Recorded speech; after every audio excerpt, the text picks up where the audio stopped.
Hello everybody and welcome back. Okay, it's pretty obvious that we haven't thoroughly explored the game because we haven't been able to get the best ending yet.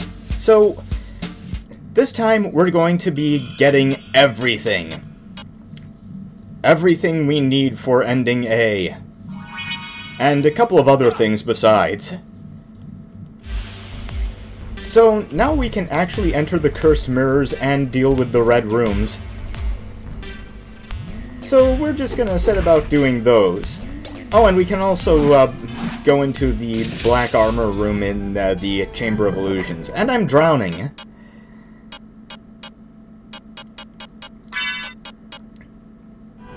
Sorry, I've been playing some Popful Mail lately. Characters do not drown at all in that game. Speaking of which, I know I've said I've been planning to do Popful Mail, but something has come up that has made me reconsider, because Exceed is going to be releasing the second Zwei game pretty soon, like actually on Halloween. And you know how I am with Falcom action RPGs. Especially ones that were actually intended to be made for the PC. So, we're just going to have to see what happens. Let's see, was this it? Oh, no, it was not. Looks like we have to go down a little more.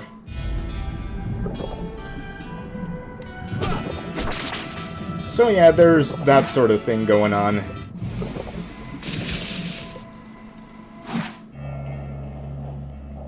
Okay, lady, you want roses? How many roses? Well, I think I can manage that.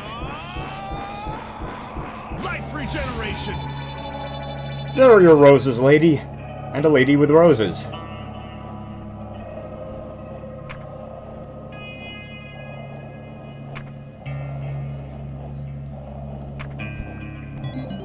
Okay, for that we get the Crystal Rose. Let's see what that does.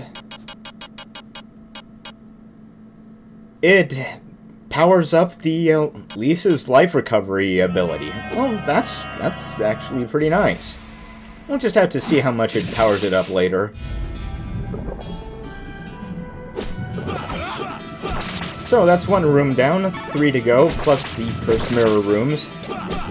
And the Black Energy room, and whatever all else we're going to need to be doing. There's probably even more than that. Yeah, the true sign that this game follows the Metroidvania formula is that there's stuff you need to find in order to get the best ending. You're not going to get the best ending just by playing through the game normally. That's how you get the worst ending in these sorts of games, like in Symphony of the Night, or Harmony of Dissonance, or Aria of Sorrow. Though Circle of the Moon didn't have a worst ending as far as I know. There wasn't anything special you had to do to save Hugh, even though he was an idiot.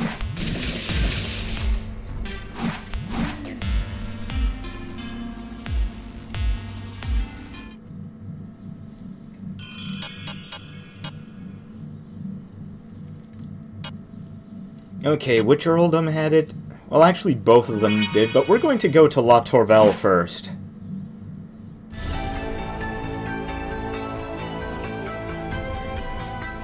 Yeah, there was a red room in the swamp.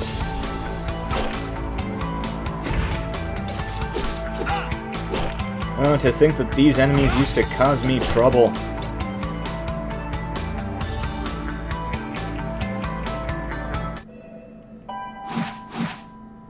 I don't even need to save.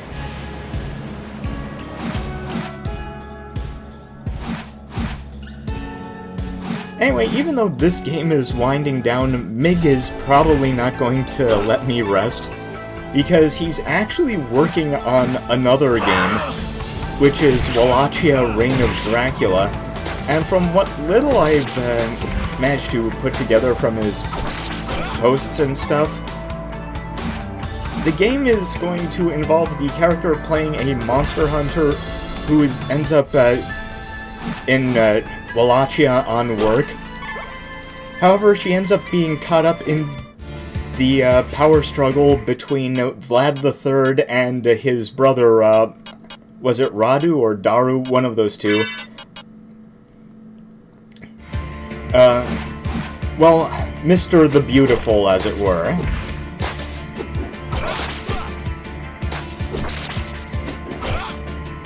Which, by the way, is quite historical, I think.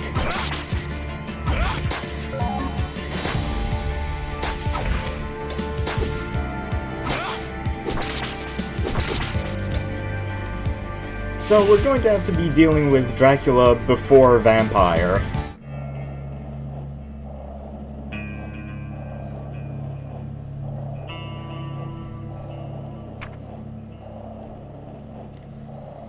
Okay, she won't give you stuff if you don't have all 8 black orbs. And your reward is another book of 9 Gates and 9 Shadows. There are 3 of them in total, and we're going to be grabbing all 3 of them.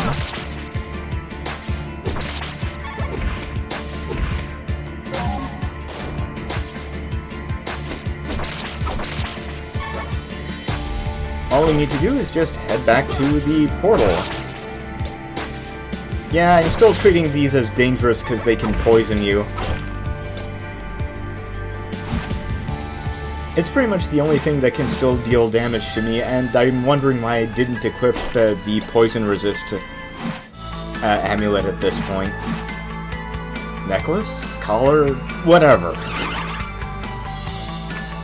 No, I don't want to read. There's work to be done. Ow. Spikes. I'm glad spikes have a fixed attack power.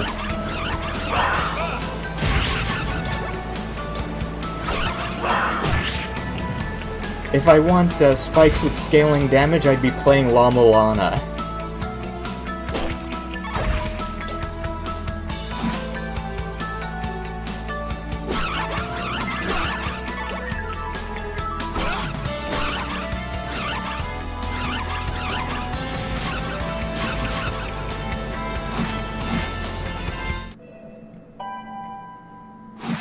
Goodbye, save statue. We don't need you yet.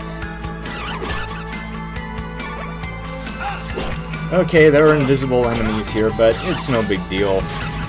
They don't do damage anymore.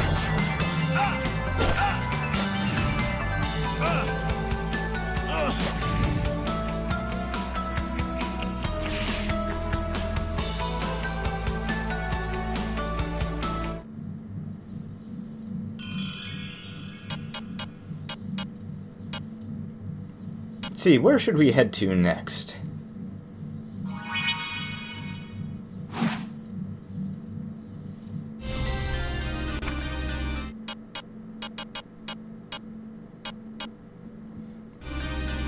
Okay, all equipment is in order. Oh yeah, I was going to kill that giant bubble down there and see what happened. I don't think it's quite necessary, I just want to kill it.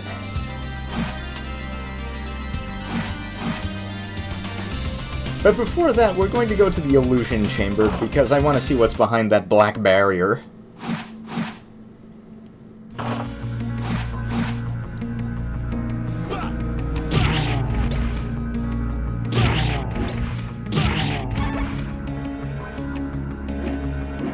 No, that's not it.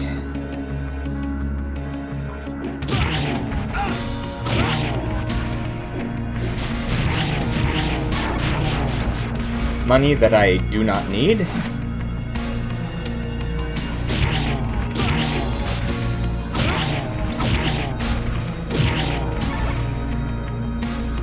Enemies that are no trouble.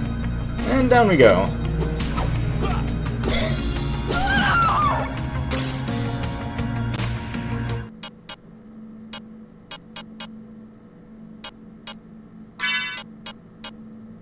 I don't even want to know what happens if you go in there without armor.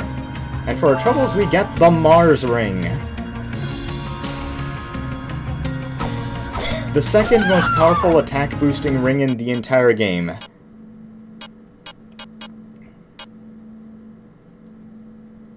It's also the last one that's worth using because the most powerful attack booster comes with some drawbacks.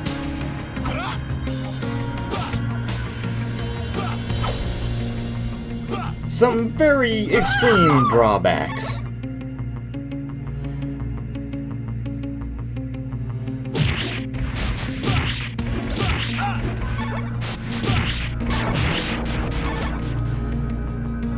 And apparently there is actually a damage cap in this game.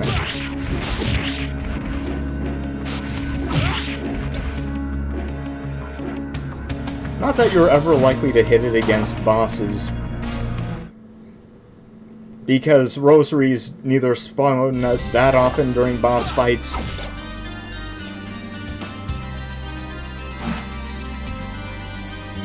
and especially not during ones where you'd fight a boss that has hit points above the damage cap. That thing with Leviathan was a real fluke.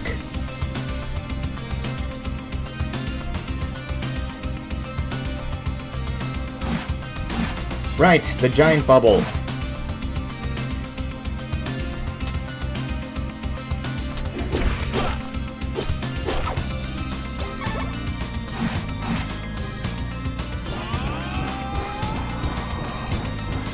Oh, we're up.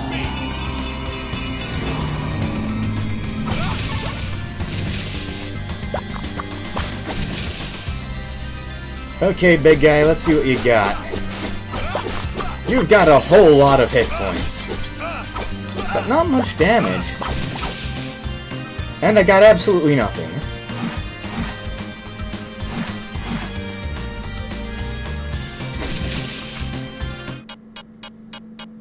Alright, let's see what would have given us.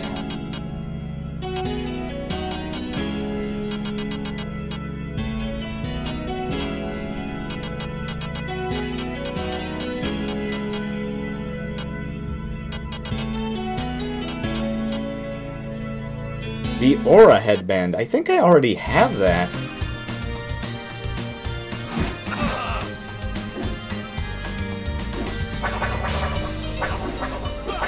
Stupid skeleton. Ow!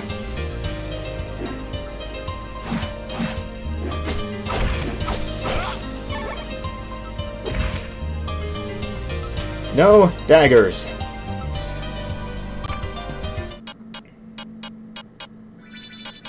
Well, at least I can carry plenty of potions now.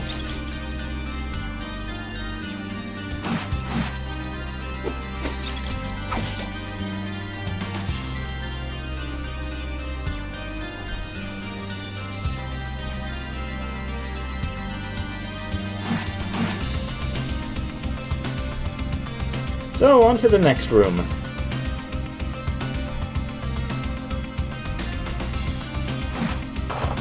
Which, very conveniently, is actually inside the princely rooms, along with one of the cursed mirrors, so we can take down two of our locations pretty quickly.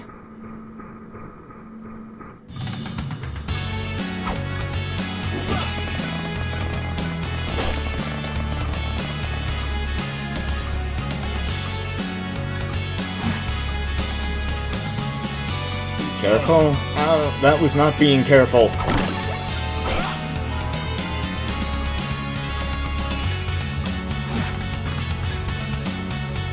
Well, I'll figure out jumping eventually.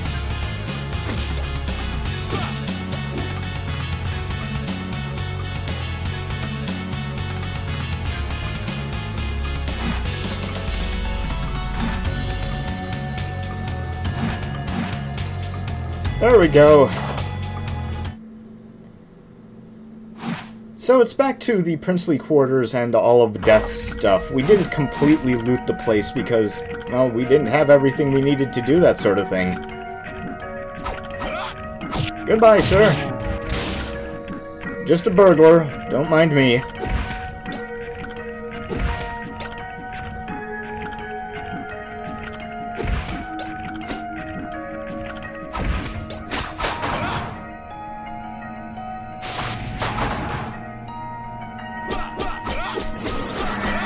I'm going to mind you a whole lot. Wizards are the bane of my existence in pretty much every game. What's... Oh!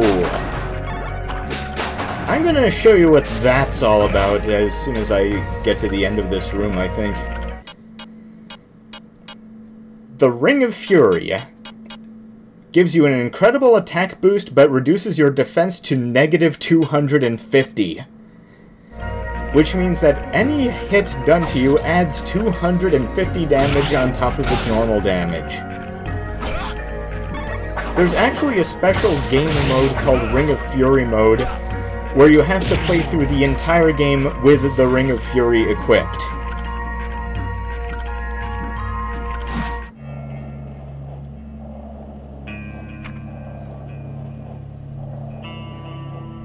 Okay, Ghost, what do you give me? Ooh, the Von Wildheim sword. We already have the Von Wildheim sword, ring, armor, and helmet, so there's only one more piece that we need.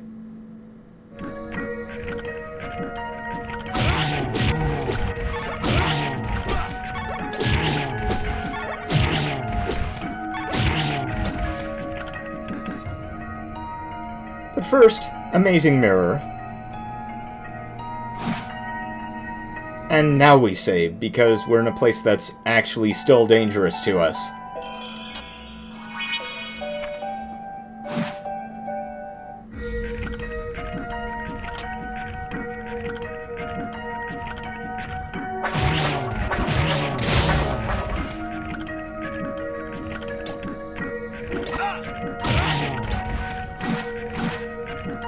Let's see, nope. Well, we're going to have to go down one floor.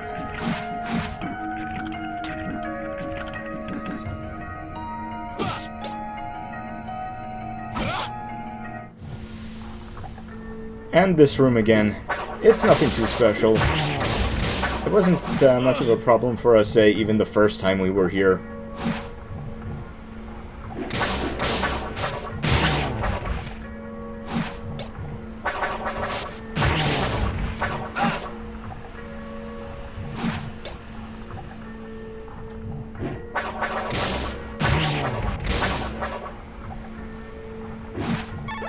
Yeah, I don't plan to get the super expensive items in this game pretty much any time I play, because the game is beatable enough without them, and this game does really well with not needing to grind all that much in all cases, so those are really just prestige items in it anyway.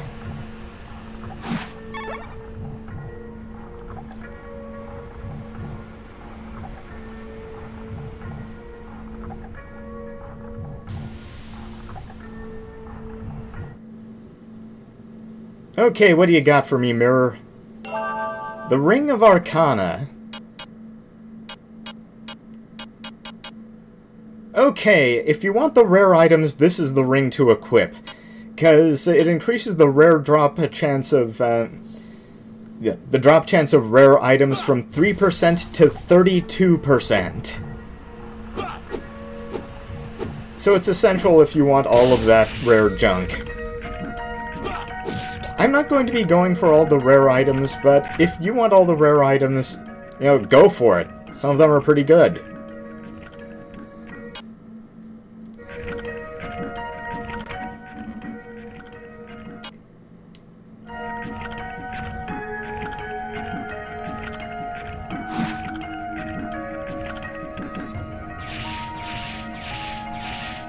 Okay, we're just gonna take a shortcut through the library.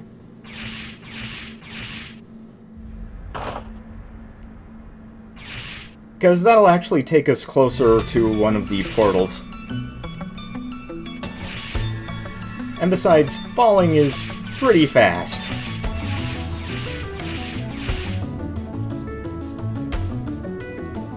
Gravity isn't as much of our enemy in this game as it is in other Castlevania games.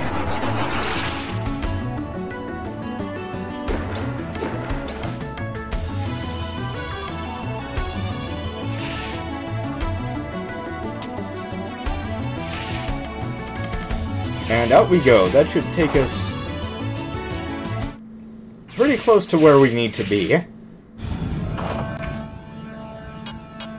Oh, it takes us exactly to where we need to be.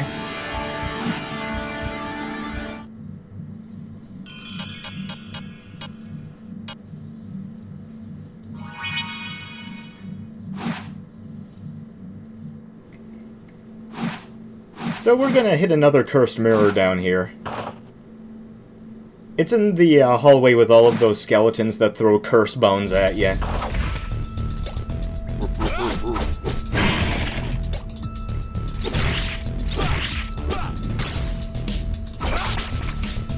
Oh, and speaking of curses...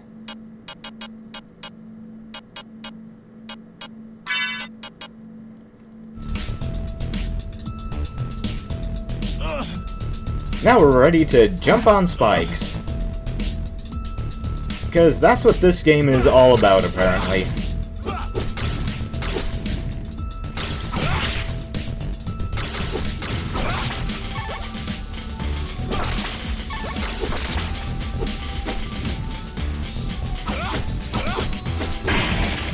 I spent a lot of time talking about my troubles with fan games, and I think one of the problems with fan games is that they feel like they have an obligation to be hard like their official predecessors, and sometimes they overcompensate and make the games as hard as they remember them being from when they were kids versus how hard they actually were.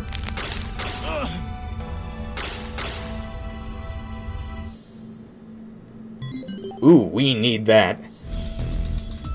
So I've encountered a bunch of Mega Man fan games that are definitely much harder than quite a few of the official Mega Man games ever were.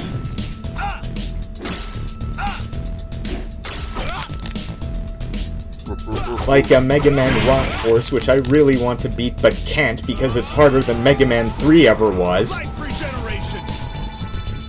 And that's how much more powerful our life regeneration is.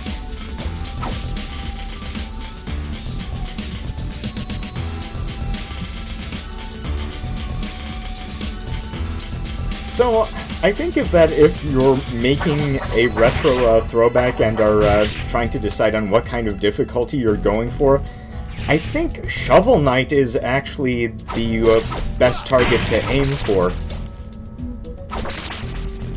Because Shovel Knight is not a particularly easy game, but it's not as singularly vicious as a lot of other fan efforts can tend to be.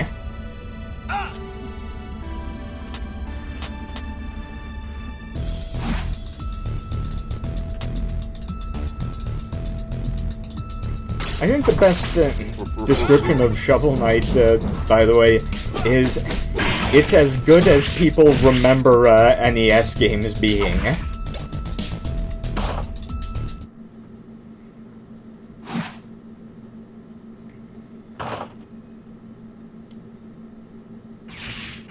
Okay, we're not going to use the Cup of Untruth in its proper capacity quite yet, because I don't have quite everything I need. But first things first, we're going to Albury to clear up some Red Room stuff.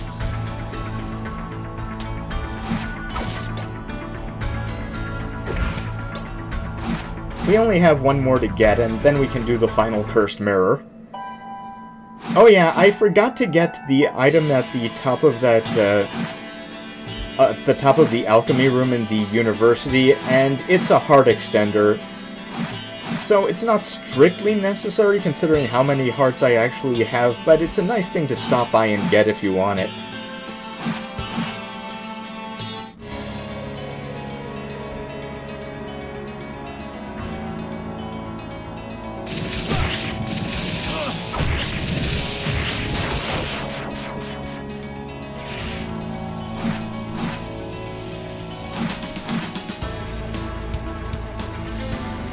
Okay, we should be getting close.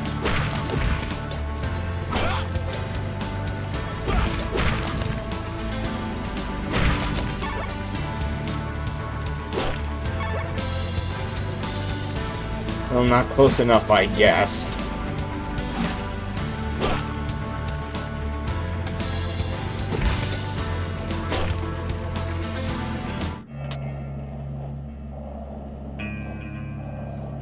Oh, have you? And what is this that you want to give me? It is the quad shot. We can now have 4 sub-weapons out at a time.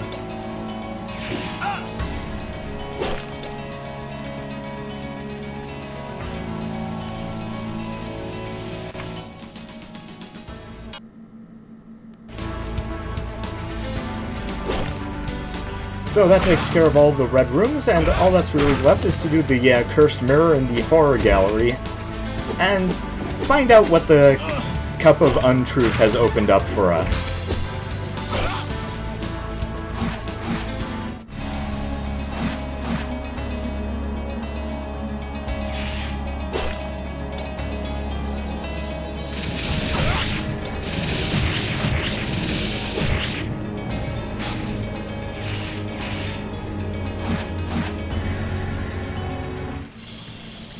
Don't worry, it's not going to be much further until we get back to the castle.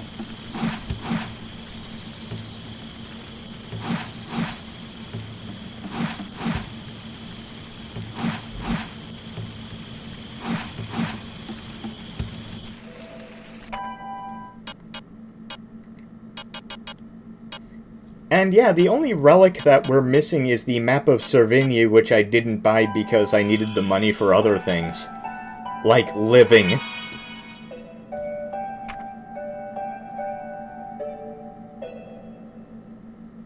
Okay, recording check, and off we go.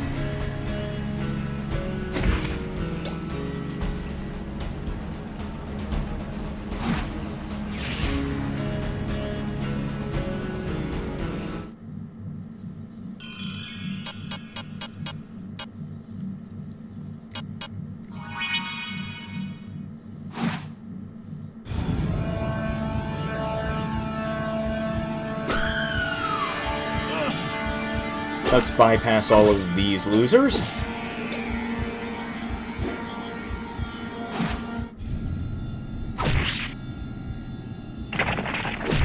No, sir, I do not require a new sub-weapon.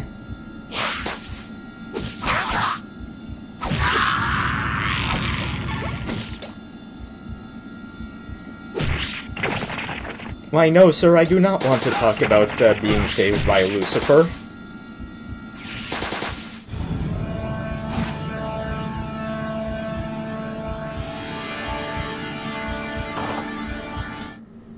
See, does this lead to the right place? Why, yes it does!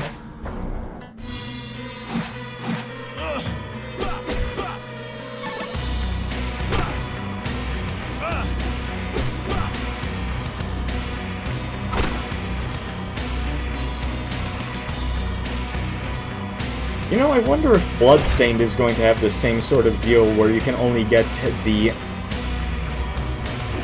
best ending if you succeed at 1 or more collectathons. I'm willing to put money on it at this point.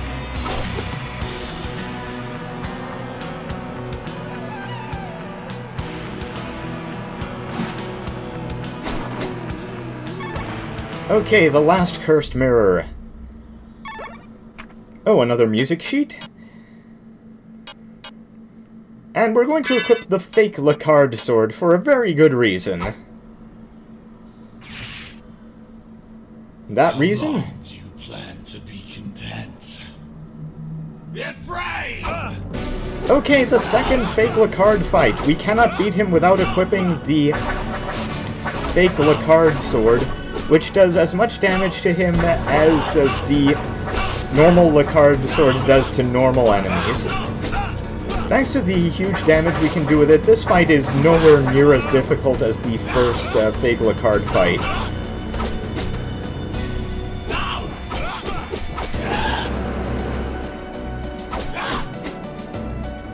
And he's done.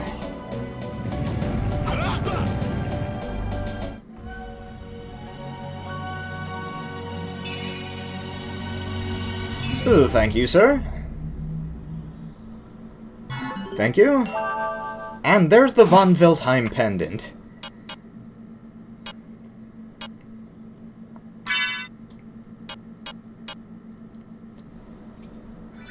Okay, now we're ready to deal with the Path of Untruth.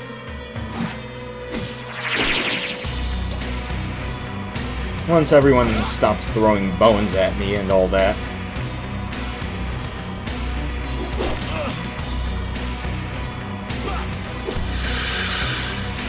I swear, skeletons are the Mets of the Castlevania universe, and no more so than in Circle of the Moon.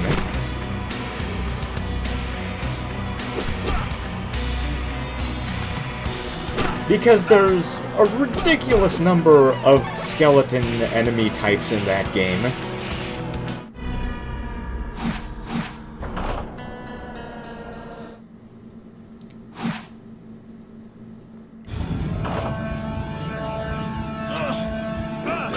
So, here's a little refresher about stuff we've heard about. So, remember how they said that a Lecarde was originally going to marry a von Wildheim in the 17th century? And how Anna was jilted by the Lecarde?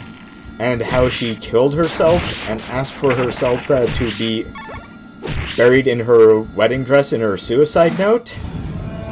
Those sound like prime ingredients for a pretty top-tier spook, wouldn't you say?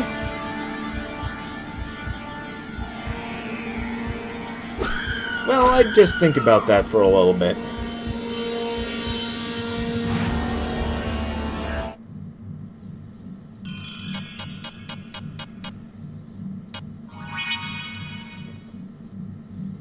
By the way, this place is a definite save.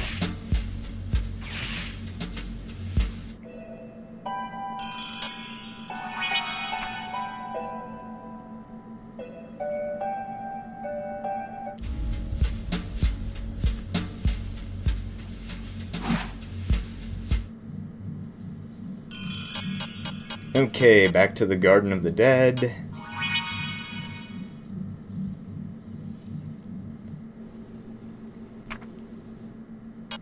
Before we actually go in there and, you know, do stuff, there's some little equipping we need to be doing first. And I think I'm just gonna let this next boss fight run without flapping my gums.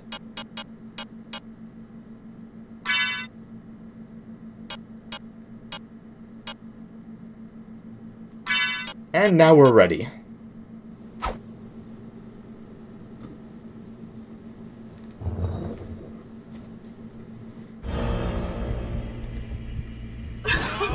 Increase my strength! It's me, Honor!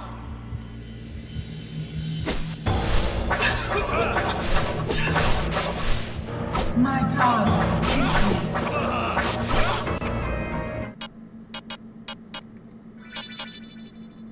We will be together forever. My darling, kiss me. My darling, kiss me. It's me, Honor!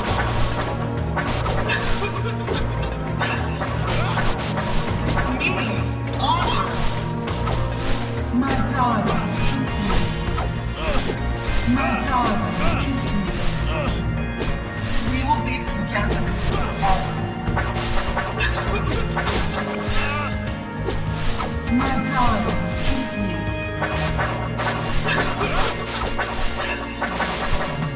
We will be together forever. We will be together forever. We will be together forever.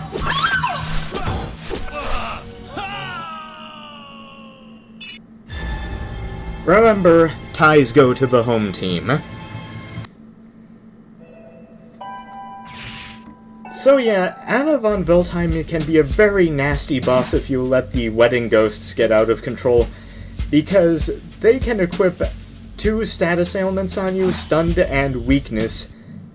And weakness, of course, being the meanest of the two, but the biggest problem is that you can't actually go into that fight with your own equipment. You have to rely on the von Wildheim gear, which is very assuredly inferior to whatever you were equipped with before.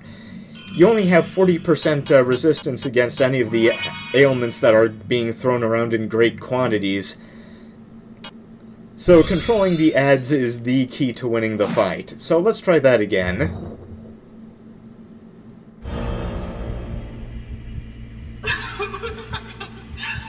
It's me, Honor. We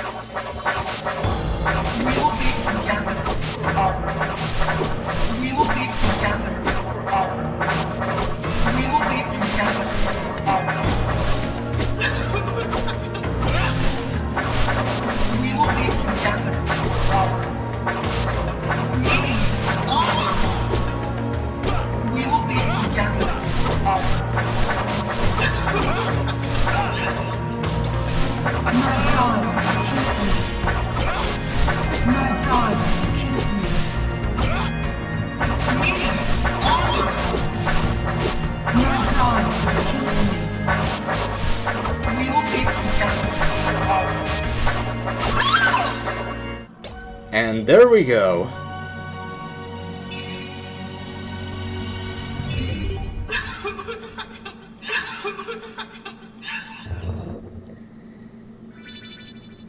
And there's the last book of 9 Gates and 9 Shadows. We now have absolutely everything we need to get the best ending.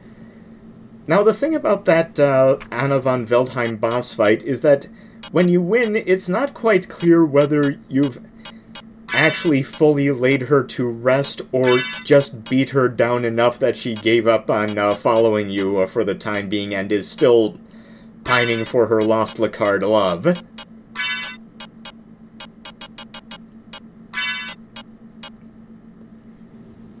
But that's a bit beyond the scope of Ephraim's immediate concerns, because his immediate concern is Satan. And I'm going to just leave you with that for now, because I'm going to go save here, but next time will be the finale of Lecarde Chronicles 2. See you then.